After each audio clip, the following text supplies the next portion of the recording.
আসসালামু আলাইকুম, সবাইকে স্বাগত জানাচ্ছি মাদার কুকিং চ্যানেলে। ফালুদা খেতে আমরা কম বেশি সবাই ভালোবাসি, কিন্তু দোকানের মতো স্বাদ আর পারফেক্ট টেক্সচার কি সবসময় ঘরে পাওয়া যায়? আজকে আমি আপনাদেরকে দেখাবো বাইরের কোনো কেনা মিক্স ছাড়াই হাতের কাছে থাকা খুব সাধারণ কিছু উপকরণ দিয়ে কিভাবে একদম রাজকীয় স্বাদের ফালুদা বাসায় তৈরি করা যায়। আর এই ফালুদাটা আপনারা খুব ঝটপটে বাসায় তৈরি করে ফেলতে পারেন। চলুন তাহলে কথা না বাড়িয়ে শুরু করা যাক আজকের রেসিপি। প্রথমে আমি চুলার উপর প্রায় 1 লিটারের মতো দুধ বসিয়ে দিয়েছি। এখন আমি এই দুধটাকে গরম করে নিব। যখন দেখবেন দুধটা বলক চলে এসেছে, তখন আমি চুলার আঁচটা একটু কমিয়ে দিচ্ছি। তারপর একটা বাটির মধ্যে একটু পানি নিয়ে নিয়েছি, আর এই পানির মধ্যে আমি এখানে প্রায় 3 টেবিল চামচ পরিমাণে সাবুদানা দিয়ে দিচ্ছি। এখন আমি সাবুদানাগুলোকে সাথে সাথে ধুয়ে গরম টকবকে দুধের মধ্যে আমি সাবুদানাগুলোকে দিয়ে দিচ্ছি। আর এই সাবুদানাটা আপনারা পানির মধ্যে খুব বেশি সময় ভিজে রাখতে যাবেন না, জাস্ট দিয়ে ধুয়ে সাথে সাথে উঠিয়ে নেবেন। এখন আমি এগুলোকে খুবই ভালোভাবে একটু নাড়িয়ে দিচ্ছি যাতে তলানিতে দাগ লেগে না যায়। আমি বেশ কিছুক্ষণ সময় ধরে এই সাবুদানাগুলোকে খুব ভালোভাবে সিদ্ধ করে নিচ্ছি।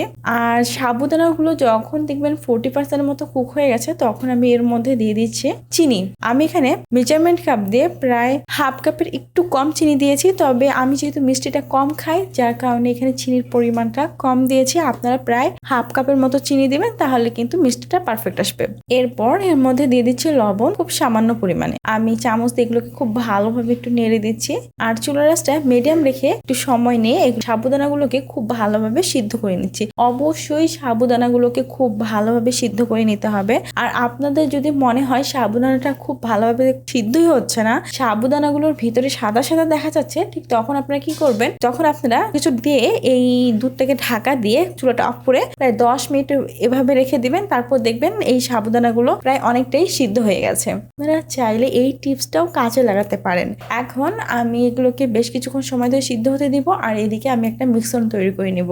এখন আমি এখানে একটা ছোট বাটি নিয়ে নিয়েছি, তারপর এর মধ্যে দিয়ে দিচ্ছি কাস্টার্ড পাউডার। আমি এখানে প্রায় 3 টেবিল চামচ পরিমাণে কাস্টার্ড পাউডার দিয়ে দিচ্ছি। তারপর দিয়ে দিচ্ছি 3 টেবিল চামচ পরিমাণে পানি।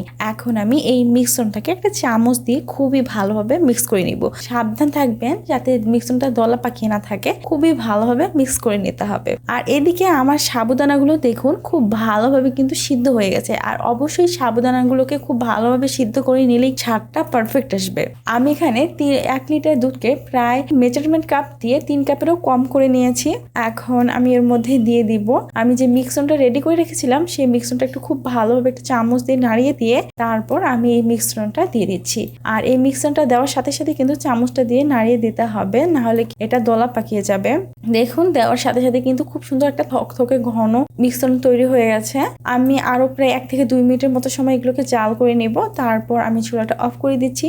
আর বেশি ঘন বা থকথকে করতে যাব না, তা না হলে এটা খুব বেশি ঘন হয়ে যাবে। আর অবশ্যই এটাকে একটু ঘন করতে হবে, তো তাই বলে খুব বেশি ঘন করা যাবে না। এখন আমি এই মিশ্রণটাকে একটা বাটির মধ্যে ঢেলে রেখে দিব। আর যখন মিশ্রণটা খুব ভালোভাবে ঠান্ডা হয়ে যাবে, তারপর এটাকে ফ্রিজে রেখে দিতে হবে। এখন আমি এখানে একটি আপেল নিয়েছি, আপেলটাকে মাঝ বরাবর কেটে নিচ্ছি। তারপর আপেলের যে বিচিটা রয়েছে সেগুলোকে এইভাবে কেটে ফেলে দিচ্ছি। আমি এই আপেলের পিসটা নিয়ে একদম পাতলা পাতলা করে স্লাইস করে কেটে নিচ্ছি। যতটা সম্ভব চেষ্টা করবেন পাতলা করে কাটার, তাহলে কিন্তু ফালুদাটা খেতে খুব বেশি টেস্টি হবে। দেখুন আমি এখানে প্রায় 3টির মতো আপেল এরকম পাতলা পাতলা স্লাইস করে কেটে নিয়েছি। আপেলগুলো অবশ্য ছোট ছিল। এখানে আমি আঙ্গুর নিয়ে নিয়েছি। এখন এই আঙ্গুরগুলোকে আমি ধুয়ে নিয়েছি, আর এই আঙ্গুরগুলোকে দেখুন একটা আঙ্গুর মাছ বরাবর কেটে 4 পিস করে কেটে নিচ্ছি। প্রত্যেকটা আঙ্গুর এভাবে কেটে নিতে হবে। তারপর আমি এখানে নিয়ে নিয়েছি কমলা। আমি কমলাটার খোসা ছাড়িয়ে নিচ্ছি। কমলাটার খোসা ছাড়িয়ে নেওয়া হয়ে গেলে আমি এর যে কোষগুলো রয়েছে সেগুলোকে আলাদা করে নিচ্ছি। তারপর প্রত্যেকটা কোষকে এইভাবে চাকু দিয়ে 3 পিস করে কেটে দিচ্ছি। এইভাবে আমি সবগুলো কমলাই কেটে নিয়েছি। তারপর নিয়ে নিয়েছি কলা। আমি প্রথমে কলাটাকে ছিলিয়ে নিব। কলাটা ছিলিয়ে নেওয়া হয়ে গেলে আমি এই কলাটাকে মাছ বরাবর চাকুটা দিয়ে এভাবে কেটে তারপর পাতলা পাতলা করে স্লাইস করে কেটে নেব। মোটা করা যাবে না, পাতলা করে কাটতে হবে, তাহলে কিন্তু এই ফালুদাটার টেস্ট ভালো আসবে। আমি এখানে একটি বাটি নিয়েছি, বাটির মধ্যে আপেলের স্লাইসগুলোকে দিয়ে দিচ্ছি। তারপর দিয়ে দিচ্ছি আঙ্গুর, তারপর দিয়ে দিচ্ছি কমলা, এরপর দিয়ে দিচ্ছি আনার। আমি আনারের দানাগুলো দিয়ে দিচ্ছি কলা। আমি যে কলাটা কেটে রেখেছিলাম সেটাই দিয়ে দিচ্ছি। এরপর আমি ফ্রিজ থেকে বের করে সাবুদানা আর দুধের মিশ্রণটা এর মধ্যে দিয়ে দিচ্ছি। আর ফ্রিজে রাখার কারণে কিন্তু এটা অনেকটা ঘন আর থকথকে হয়ে গিয়েছে।